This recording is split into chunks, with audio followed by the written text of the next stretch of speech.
Olá, pessoal, tudo bem com vocês? Aqui é a professora Marli e eu espero que vocês estejam bem.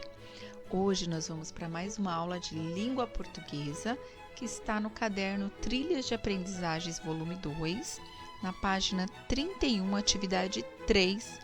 É importante saber o nome das coisas.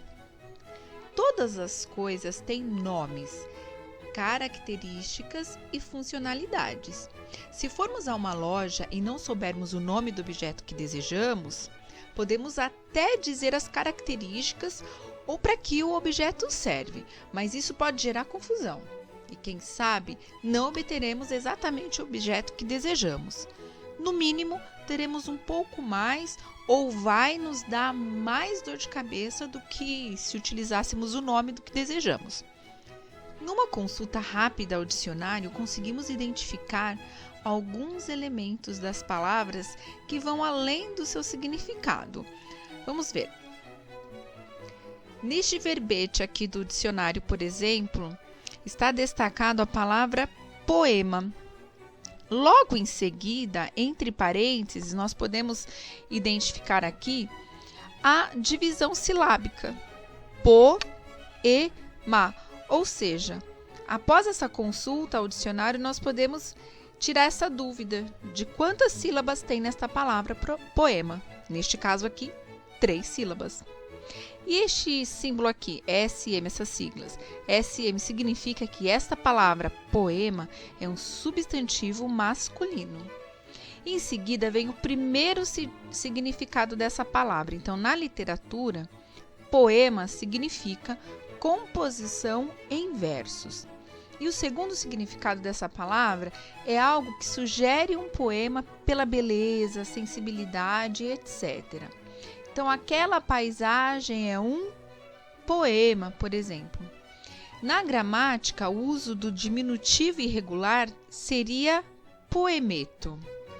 Olha quantas informações nós temos quando consultamos um verbete em um dicionário ou enciclopédia.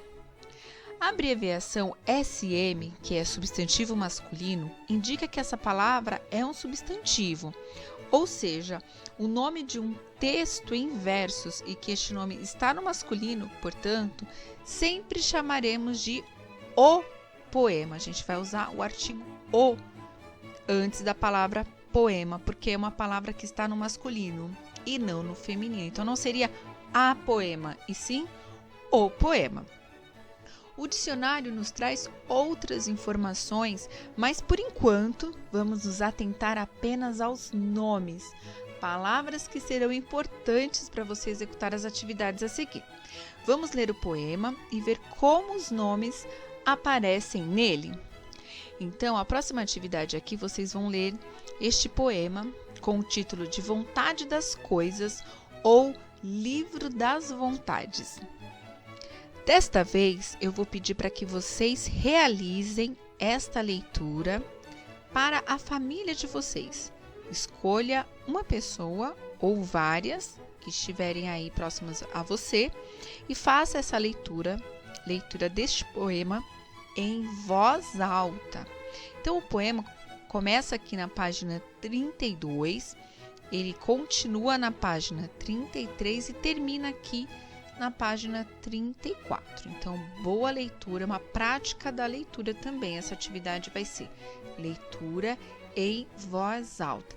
Se no momento em que você estiver realizando esta atividade e não tiver ninguém da família por perto, realize a leitura em voz alta da mesma maneira, só que desta vez olhando para o espelho, como se você estivesse lendo para uma outra pessoa, mas é para você mesmo.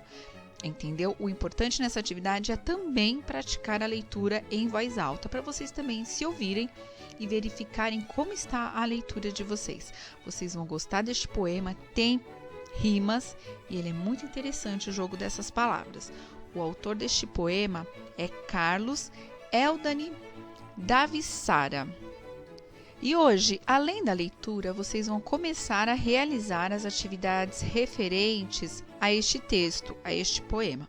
Vamos só iniciar, não vamos realizar todas as páginas na data de hoje. Então, vamos iniciar na página 35 apenas. Então, o autor, aqui tem um trecho que fala sobre a vida do autor, que é o Carlos Eldani da Vissara. Ele é paulistano, ou seja, ele nasceu aqui na cidade de São Paulo. Ele é professor e pesquisador de literatura infanto-juvenil. Ele coordenou o portal virtual Moleca, Meleca e Moleque Chiclete entre os anos de 2013 e 2016.